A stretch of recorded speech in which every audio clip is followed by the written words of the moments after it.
ஆன்மீக பரிகார நேயர்கள் அனைவருக்கும் அன்பான வணக்கங்கள். இன்னைக்கு நம்ம யாரை சந்திக்க வந்திருக்கோம் அப்படின்னு பார்த்தீங்கன்னா, அஸ்ட்ராலஜர் பாரதி ஸ்ரீதர் மேடம் தினம் தினம் நல்ல தகவல் நமக்காக கொடுத்துட்டு இருக்காங்க. கிட்டத்தட்ட பல வருஷமா ஜோதிடராக இருந்து ஆன்மீக ரீதியான நிறைய தகவல்களை நமக்காக கொடுத்துட்டு இருக்காங்க. இன்னைக்கு நான் ஒரு கொஸ்டினோட வந்திருக்கேன். மேடமை சந்திக்கலாம். வணக்கம் மேம். வணக்கம். ஆன்மீகம் பரிகாரம் சேனல் நேயர்கள் அனைவருக்கும் வணக்கம். ஸ்ரீவித்யா எப்படி இருக்கு? நல்லா இருக்கேன் மேம். நீங்க எப்படி இருக்கீங்க? நல்லா இருக்கேன் மேம். நல்லா இருக்கேன் மேம். இன்றைய கேள்வி, ஆஷாட நவராத்திரி இப்போ வரப்போறது இல்லையா? அமாவாசை மறுநாள் ஆரம்பம். ஆஷாட நவராத்திரியின் சிறப்புகள் என்ன? நம்ம கலசம் வைக்கும் சரியான முறை பற்றி சொல்லுங்க மேம். ஒரு வருடத்தில் மொத்தம் 4 நவராத்திரி வரும். வசந்த நவராத்திரி, ஆஷாட நவராத்திரி, ஷாமள நவராத்திரி, சாரத நவராத்திரி. ஸோ பொதுவாக புரட்டாசி மாதத்தில் வரக்கூடிய அந்த சாரத நவராத்திரி, அதாவது சரஸ்வதி தேவிக்குன்னு உள்ளது. நம்ம சரஸ்வதி பூஜைன்னு சொல்கிறோம் இல்லையா, அது சாரத நவராத்திரி அப்படின்னு சொல்லுவோம். பொம்மையெல்லாம் வச்சு மங்களகரமாக வீட்டில் பெண்களை எல்லாம் கூப்பிட்டு நம்ம பண்ணுவோம். மற்ற 3 நவராத்திரி, வசந்த நவராத்திரி, ஷாமள நவராத்திரி மற்றும் இந்த ஆஷாட நவராத்திரி, இது 3மே பொதுவாக வீட்டில் ஒன்றும் பெருசாக பண்ண மாட்டாங்க. அதை எடுத்து பண்ணுறவங்க தான் பண்ணுவாங்க. இந்த ஆஷாட நவராத்திரிங்கிறது ஆடி மாதத்தை தான் ஆஷாடம் அப்படின்னு சொல்கிறோம். ஸோ சூரியன் கடகத்துக்கு வரக்கூடிய இந்த சமயத்தில் பார்த்திங்கன்னா, சிவனும் பார்வதியும் ஒன்றாக இருக்கக்கூடிய ஒரு மாத காலகட்டம். ஸோ பார்வதி தேவி கேட்டாலாம் சிவபெருமான்கிட்ட, என் கூட நீங்கள் இருக்கிறதே இல்லையே, என் கூட எப்போவாவது நீங்கள் இருங்களேன் அப்படின்னு. ஸோ சிவபெருமான் சொன்னாராம், சந்திரன் கடகத்தில், சந்திரனினுடைய வீடு இல்லையா, கடக ராசி அப்படிங்கிறது சந்திரனினுடைய வீடு. ஒரு மாத காலமும் நான் சந்திரன் வீட்டிலே இருக்கேன் இல்லையா, அதை நீ கொண்டாடு அப்படின்னு சொல்லிட்டாராம். ஸோ பொதுவாக இந்த ஆடி மாதம் அதனால தான் அம்மனுக்கு உகந்தது. நம்ம நிறைய அம்மன் கோயில்கள் எல்லாம் பார்த்திங்கன்னா ஆடி மாதம் சிறப்பாக இருக்கும். ஸோ இந்த ஆஷாட நவராத்திரி அப்படிங்கிறது காவல் தெய்வமான சப்தகன்னியில் வாராகியை மட்டுமே நம்ம போற்றக்கூடிய ஒரு நவராத்திரி. 9 நாட்களும் வாராகி பூஜை பண்ணுறவங்களுக்கு இந்த வாராகி நவராத்திரி ரொம்ப விசேஷம் அப்படின்னே சொல்லலாம். அதனால் இந்த 9 நாட்களும் இந்த நவராத்திரியில் இப்போ வெள்ளிக்கிழமை அமாவாசை. ஸோ சனிக்கிழமையிலேருந்து இந்த ஆஷாட நவராத்திரி ஆரம்பம். இந்த சனிக்கிழமை, அதாவது நீங்கள் எப்போ கலசம் வைக்கணும் அப்படின்னு பார்த்தீங்கன்னா, சனிக்கிழமை காலை 5:28 மணியிலிருந்து 10:06 வரைக்கும் நல்ல நேரம். ஸோ நீங்கள் கலசம் வைக்கணும். நான் வாராகி பூஜை நிறைய பேர் பண்ணுறாங்க இப்போல்லாம். ஸோ இந்த வாராகி அம்மனை போற்றக்கூடிய ஒரு நவராத்திரியான இந்த ஆஷாட நவராத்திரியில் சனிக்கிழமை காலை 5:28 மணி முதல் 10:06 காலையில், இதில் நீங்கள் கலசத்தை வைக்கக்கூடிய ஒரு நேரம். மேம், இப்போது அந்த 9 நாட்களும் இந்த நெய்வேத்தியம் பண்ணலாம் அப்படின்னா என்னென்ன மேம் பண்ணலாம்? பொதுவாக உங்களுக்கு வாராகிக்கு பிடித்த நெய்வேத்தியங்களை நீங்கள் பண்ணலாம். ஜென்ரலி இது வட மாநிலத்தில் பார்த்திங்கன்னா ஆஷாட குப்த நவராத்திரி அப்படின்னு சொல்லுவாங்க. ரொம்ப அவங்கெல்லாம் காயத்ரி தேவியை ரொம்ப விமர்சையாக கொண்டாடக்கூடியது. இங்கே நம்ம தென்னகத்தில் வாராகிக்கு மட்டும் நம்ம பூஜை பண்ணோம். ஸோ வாராகிக்கு பிடித்தமான அனைத்துமே நம்ம பண்ணலாம்.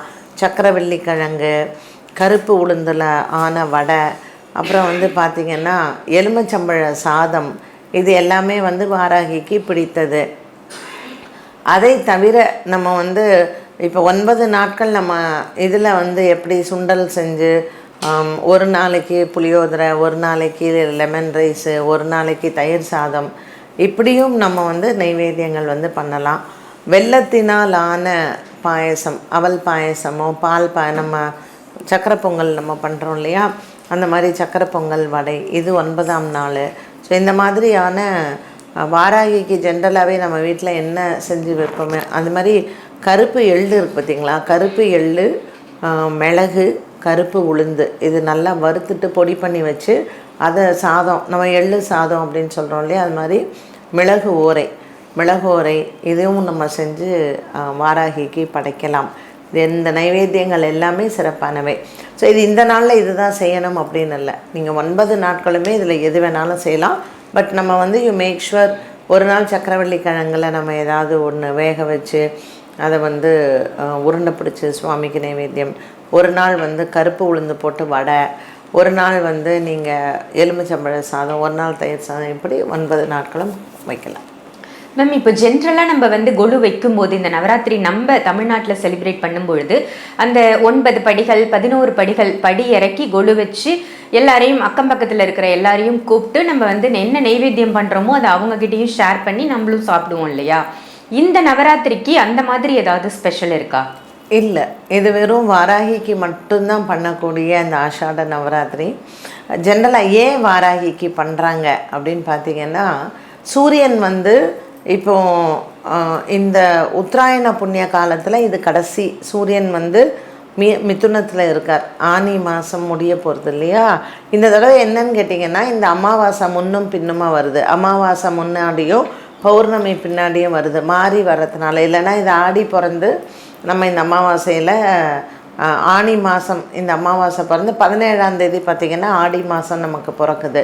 ஸோ சூரியன் வந்து தட்சிணாயன புண்ணிய காலம் ஆரம்பிக்கிறது, உத்தராயண புண்ணிய காலம் முடியாது. ஸோ சூரியன் வந்து மிதுன ராசியில் அவர் இருக்கார். இந்த சூரியன் மிதுன ராசியில் இருந்து கடக ராசிக்கு வரச்சு பூமி சம்பந்தப்பட்ட விஷயங்கள் எல்லாம் ஆடி மாதம்தான் நம்ம விதைக்கிறோம் இல்லையா? ஆடி பட்டம் தேடி விதை அப்படின்வாங்க.